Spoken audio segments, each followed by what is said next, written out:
Vamos a terminar la clasificación de los actos jurídicos con la número 14 que distingue entre actos jurídicos de ejecución instantánea, de ejecución diferida y de tracto sucesivo. El acto jurídico es de ejecución instantánea aquellos en que los derechos y las obligaciones que emanan de ese acto jurídico se ejecutan de una sola vez y en forma inmediata, extinguiéndose consecuencialmente los derechos y las obligaciones para las partes. Ejemplo, quiero un kilo de pan, compro un kilo de pan, pago el kilo de pan, me entregan el kilo de pan. Del momento que ustedes salen del establecimiento comercial, ¿quedó alguna obligación pendiente de esa compraventa? La respuesta es cero, ninguna.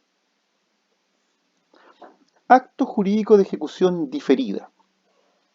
Son aquellas en que algunas o todas las obligaciones se van a cumplir en épocas prefijadas o fraccionadas. Aquí hice un cambio en la lámina porque estaba desactualizada. Por ejemplo, compro un televisor para ver, año 2022, el Mundial de Fútbol de Qatar. Esperemos que la selección chilena concurra. El precio de ese televisor, a esa altura ya van a ser televisores ya ultra 25K, 40K y televisores de sobre 100 pulgadas, imagínense, y que van a costar una fortuna. No lo voy a pagar al contado, lo voy a pagar en 36 cuotas. ¿Por qué es de ejecución diferida? Porque la obligación de pagar el precio, que por regla general es al contado, yo voy a modificarla y voy a posponer su pago a 36 cuotas. Entonces, ese es un contrato o un acto jurídico de ejecución diferida, porque una obligación se va a cumplir en una época diferente de aquella en que el acto jurídico cobró vida. Finalmente están los contratos o los actos jurídicos de tracto sucesivo.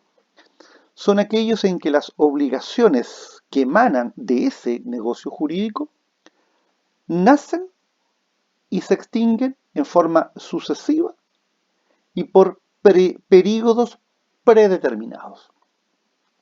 Por ejemplo, el contrato de trabajo. Presto servicios o laboro por 30 días, me pagan. Presto servicios y laboro por otros 30 días, me pagan. Contrato de arrendamiento. Vivo en la casa arrendada por 30 días, debo pagar la renta.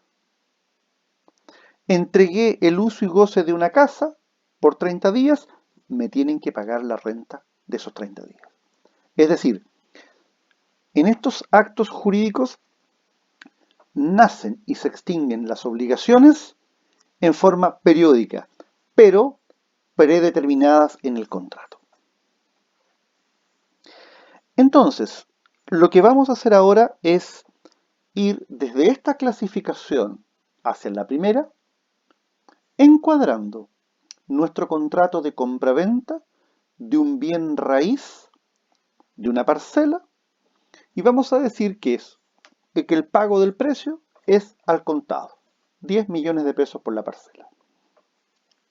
Primero, es un acto jurídico de ejecución instantánea, porque los derechos y obligaciones se ejecutaron en una sola oportunidad, perfeccionado el contrato. Es un acto jurídico verdadero, porque la apariencia coincide con la realidad. Es un acto jurídico traslaticio, porque para el vendedor va a implicar la transferencia del dominio una vez cumplido el requisito de la tradición. Es un contrato típico o nominado, porque el Código Civil reglamenta el contrato de compraventa. Es un acto jurídico principal porque subsiste por sí mismo sin la necesidad de otro. Es causado porque requiere de una causa que lo justifique. Es puro y simple, porque los efectos se desencadenan de inmediato. Es un acto jurídico consensual, porque se perfeccionó por el consentimiento. Es un acto jurídico solemne, porque la voluntad requiere además el cumplimiento de un requisito externo. ¿Cuál es este? La escritura pública. Es un acto jurídico por acto entre vivos, es de disposición para el vendedor, es patrimonial oneroso, pues persigue la utilidad de ambos contratantes. En el caso del vendedor, recibir el dinero o el precio de la compraventa, y para el comprador incorporar a su patrimonio un bien. Es patrimonial, obviamente, porque tiene un contenido económico, y finalmente es bilateral, porque para nacer a la vida del derecho exigió la concurrencia de dos voluntades. Entonces lo que vamos a hacer nosotros es que en futuras tareas, certámenes o pruebas, vamos a controlar esto de la siguiente forma. Yo les voy a exponer, o sea, les voy a formular un acto jurídico, se los voy a explicar evidentemente, y les voy a decir que ustedes sean capaces de encuadrarlo en las 14 clasificaciones, fundamentando en cada caso su respuesta. Bien, ahora vamos a pasar a un tema bien interesante que es lo previo. Los elementos constitutivos del acto jurídico. Para poder entender lo que vamos a estudiar en lo que resta de esta cápsula, les voy a pedir, por favor, que ustedes abran su Código Civil y lean dos normas que son fundamentales. El artículo 1444 y el artículo 1445. Con respecto al primero, se los leo de inmediato, dice que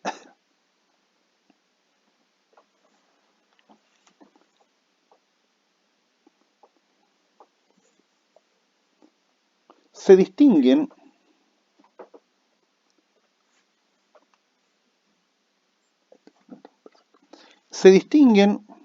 en todo contrato las cosas que son de su esencia, las que son de su naturaleza y las puramente accidentales.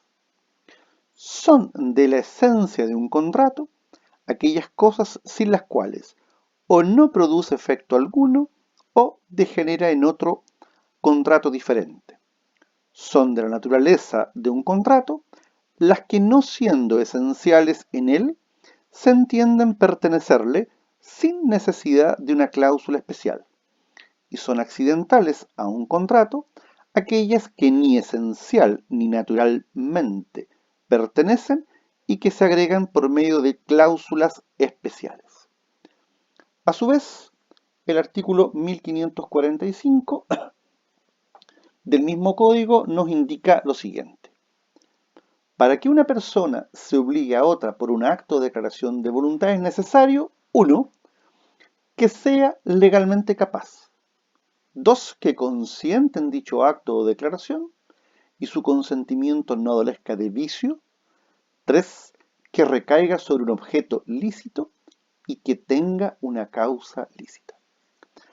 Les pido entonces que, cuando ustedes estudien esto que yo les voy a explicar en lo que resta de la cápsula, por favor tengan siempre a la vista las dos normas precedentemente leídas. De acuerdo al artículo 1444, los elementos constitutivos del acto jurídico son 3. No obstante que en esencia solo son los esenciales, pero desde el punto de vista de la explicación, la didáctica, nosotros podemos decir que son los elementos esenciales, los naturales o la naturaleza y los accidentales. ¿Cuáles son los esenciales? Aquellos sin los cuales el acto jurídico o no produce efecto alguno, o degenera, o deviene, o deriva en un acto jurídico distinto. Por ejemplo, si en un contrato de compraventa no estipulamos un precio, ese contrato no es compraventa. Puede ser cualquier otra cosa, pero compraventa no va a ser. Podría ser, por ejemplo, una donación. Ahora, Estos elementos esenciales pueden ser generales a toda una gama, grupo o categoría de actos y contratos, o especiales y propios de ciertos actos y contratos. Y así entonces distinguimos, como en la lámina anterior, entre los elementos esenciales generales y los elementos esenciales especiales. Son elementos esenciales generales los que tienen que estar presentes en todos los actos y contratos. La voluntad, el objeto, la causa y las solemnidades cuando la ley lo exige. En cambio, son elementos esenciales especiales aquellos que son propios para una tipología de acto o contrato. Ocurre, por ejemplo, en nuestro país, en materia matrimonial, la diferencia de sexos. Todavía en Chile, para contraer matrimonio, se requiere la concurrencia de un hombre y de una mujer. Por ejemplo, en un contrato de promesa constituye un elemento esencial especial que se establezca un plazo o una condición para celebrar el contrato prometido. O en materia de sociedades, es un requisito muy especial la llamada affectio societatis o el deseo de ser socio con otro. Ustedes, por ejemplo, imagínense ustedes una tienda, un establecimiento comercial cuyo rubro o giro es la venta de una panadería. ¿Ustedes creen que al vendedor le va a importar que entre a comprar un hombre, una mujer, un delgado, un gordito, un alto, un bajo, un rico, un pobre, un político de izquierda, de centro, de derecha, que su club deportivo sea Ñublense, Deportes Concepción, Colo-Colo, Universidad de Chile? Absolutamente indiferente. ¿Qué es lo que él busca? Que al término de la jornada todo el pan producido se haya vendido. Que todos los dulces y postres que elaboró se hayan vendido. Ese es su único objetivo. Pero en cambio, en la sociedad no es así, porque yo me voy a asociar solo con ciertas y determinadas personas. Entonces, en la sociedad está este requisito esencial especial. Ahora tenemos los elementos de la naturaleza.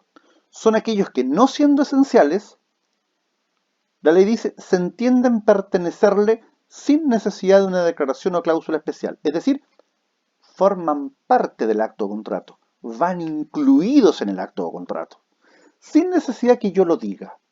Ejemplo, en todo contrato de compraventa, el vendedor debe responder de la calidad de la cosa vendida. O sea, no es algo necesario para que el acto nazca, sino que eso va incluido en toda compraventa. En toda compraventa de bienes muebles o inmuebles, de lo que ustedes estén pensando, el vendedor debe responder por la idoneidad de la cosa vendida.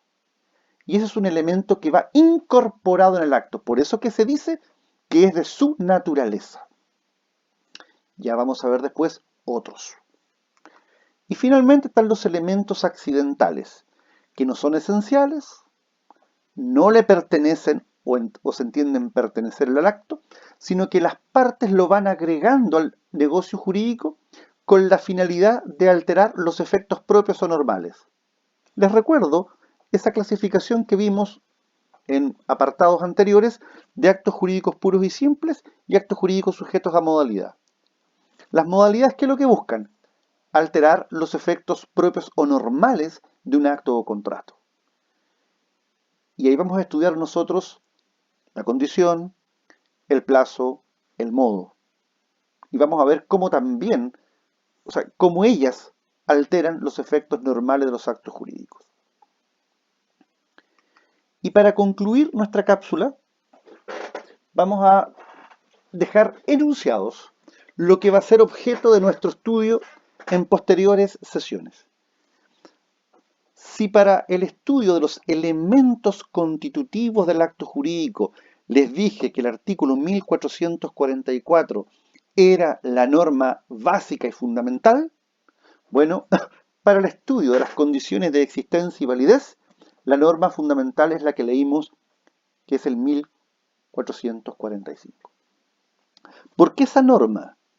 sin decirlos, nos está estratificando las condiciones de existencia y las condiciones de validez.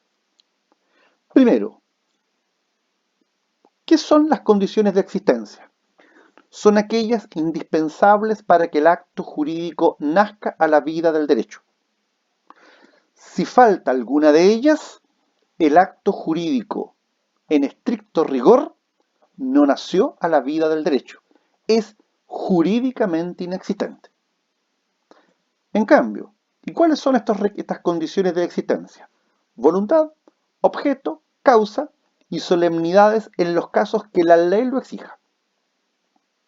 Son, por el contrario, condiciones de validez aquellas que no son necesarias para que el acto jurídico nazca, sino que son necesarias para que el acto jurídico produzca a lo largo del tiempo los efectos que le son propios.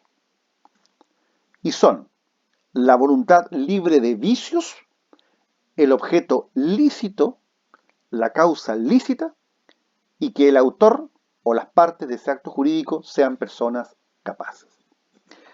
Esto nosotros lo vamos a desarrollar en las próximas sesiones. Un gusto, muchas gracias.